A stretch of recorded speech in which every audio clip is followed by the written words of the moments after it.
next guest has been an international star for over 30 years and is still packing them in all over the world. So welcome back to Tom Jones.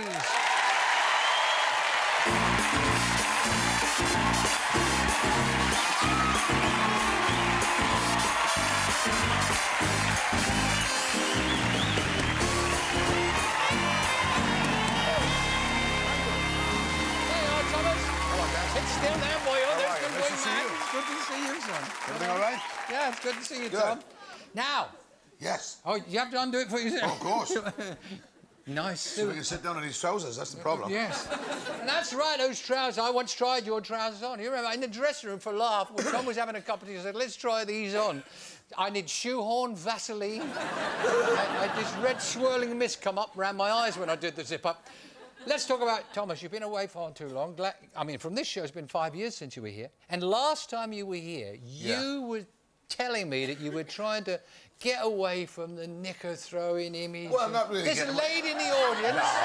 There's a lady here. She's ready, huh? Been waving red Welsh knickers in the air. Well, as long as they're Welsh, I don't mind. No, you don't mind. No. There might be a leak in them. No, I don't mind the knicker throwing as long as it's in the right place. Yeah. You know, because it's like on stage when I'm doing up-tempo songs, you know, and then it's fine. It's a bit of fun and that's okay. But I did Wembley the year before last, and I was singing A Boy From Nowhere, you know, which is a very strong and tender ballad. And all of a sudden, you know, the underwear hit me right in the bloody... And it happened just, you know, that's what happened. Everybody started laughing. I'm in the middle of A Boy From Nowhere. So after I finished it, I said, look, I don't mind people throwing underwear at me when I'm doing some up-tempo songs or in between songs, but please not from a boy from you know, when I'm singing A Boy From Nowhere. Yeah. And everybody, you know, they'd understand it. They understood, yeah. Tom, as you get more matured, you find the knickers are getting wider.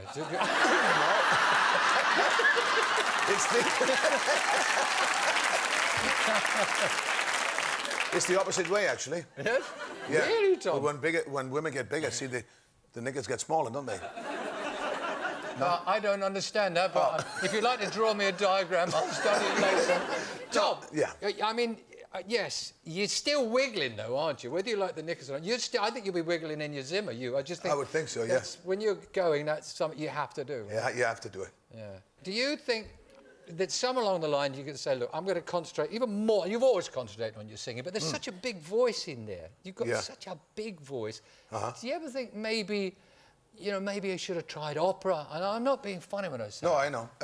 Well, when I was younger and I took some singing lessons just to find out if I was singing correctly or not in my late teens.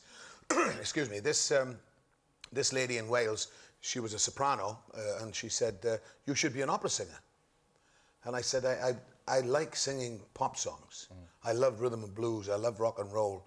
And I think opera is just too restricting. You know, you really have to... There's only one way to sing opera, and that's the correct way. Yeah. So I didn't want to go into that. You know, I think you have much more freedom singing pop songs and R&B songs and gospel songs. You know, you can take liberties with them, as you can't with they get annoyed. opera. The purists and the elitists would get a bit annoyed. Yeah, exactly. Well, anyway, you haven't seen Pavarotti doing it. It's not unusual, so I don't think that... No. It's an interesting thought, isn't it? Yeah. You got your son managing you these days. Yeah. In the last, what, 5 years, is it? Well, ever since Gordon Mills, who was my original manager. As long ago as that? Yeah. Gordon died in 1986. Yeah. And Mark, my son, was travelling with me. He was doing my lighting before that. And he would always throw his 2 penneth in. I mean, if I was Does he give good advice? Oh, yeah, because he's very musical himself, you see.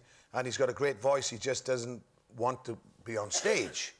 Yeah. But he's very musical, so he helps me a lot in listening to stuff that I don't have a chance to sometimes. You know, he's always up on what's going on, and he's always buying CDs and everything. But when Gordon died, I said, well, look, you know, he's always been saying it since he was a kid. Dad, you know, you ought to be doing this, and have a listen to this record, and this is what you want. So I said, now is your chance to... Yeah. That's a good idea. I suppose if you got your son as a manager, I suppose you give him commission. Would you give him pocket money? You know, bag of sweets. 20 woodbines, you know. What's the best advice he would have given you, do you think? Keep it modern. Keep that. Well, and look not in today's market. Yeah, and not to take as much notice as the with the knicker throwing, you know, with the underpants. At one time, I would use it, you know, because as you know, when you first start to entertain, if something happens, you try to make the most out of it. You try to use it to your advantage rather than get thrown by it. So when that started to happen to me, when women started throwing their underwear at me, I would use it. You know, I would say, "Wow, you know, whose are these?" and wipe the brow. And I wasn't really thinking. I was having fun with it. Yeah. But then I was getting reviewed on how many pairs of underwear were being thrown at me rather than what songs I was singing. So when Mark, my son, when he got involved, he said, "Look, if people are going to throw things at you, fair enough, but don't make an issue out of it. You know, get on with the music because that's what you are. First and foremost, you're a hell of a singer, and most of the audience, which is true, you know, I would say 90% of the audience wants to hear me sing. Yeah. And then a small percentage, They love the fun and the mood and all the nonsense. Yeah, but not too much of it. You know, you've got to know where to draw the line. And Marcus sort of looked at me in that way and said, you know, be careful with all that. There's an interesting parallel in this, although the man is much older than you, but Tony Bennett, his son took over his career at a time when it had just started to tread water a bit, and suddenly, because the boy was thinking in the 80s and 90s what you have to do, Dad, it took off. Yeah. And you met all those wonderful stars. You must be one of the few people that can sit down and say, "Tell us about Elvis, Tom." You met Elvis, right? Oh, yeah. Well, I mean, I knew him very well because I met him in 1965. And he had bought the records that I'd recorded. I mean, I was already... That's nice. That's a bit of a kick. Yeah, exactly. I mean, when I first met him, I was there saying... I was all geared up to tell him how much he'd influenced me. And the first thing he said to me was, how the hell do you sing like that? And I said, well, coming from you, I mean, that is a compliment because, you know, you were one of the reasons that I do. Listening to Elvis Presley's records in the 50s. So we struck up a friendship then. And then, of course, when Elvis wanted to work Vegas again, because he worked there in the 50s and it didn't make it, because rock and roll was not accepted then. Clicked in, had it? Not in Vegas anyway, you know. Yeah. So he tried to go to Vegas in the 50s and it didn't happen for him. So when I went there in the 60s, he came to watch me work and told me... Sit out front or did he stand? Oh, yeah, he sat out front and openly said, you know, he said, look, I've come to see you work because I want to see what you do. Because he felt that we were similar. Well, you were from the waist down, the pair of you. Well, there you go. I mean, you're one of the few men I know that wears his trousers out from the inside on stage. That's right. You go mad. Yeah. As I say, you'll be wiggling in your Zimmer. You did say that you were a fan of Elvis concerts and his songs, but you weren't too keen on the movie musicals, did you? You didn't like his musicals? Well, neither did he. No? I mean, no. Is that right? Yeah. I mean, Colonel Parker got him into all that. Elvis Presley wanted to be a serious actor. He liked Jailhouse Rock. And King Creole was his favourite movie because he had a chance to act in it more. But you've been making a few movies lately. Well, yeah. What about Mars Attack? You played yourself in that, right? Yeah, Mars Attacks, yeah. And that was with... Well, Tim Burton was the director, so that's how I got into it. A few names in Jack Nicholson, Pierce Brosnan. Yeah. Is that why your hair got set alight on the set? Yeah. They were doing... And the stunt coordinator was an Englishman, so I don't know whether he was having a go at me because I was Welsh. You know. But he said, you know, I want you to do a few of the stunts yourself. And I said, fine, you know, as long as it's not something I can't handle. And he said, but there's going to be some explosions. And I said, well, all right. So he said, like when the Martians come into the showroom and they start blowing up everybody, right, there's going to be some explosions starting. So as soon as the first explosion goes, you run into the wings.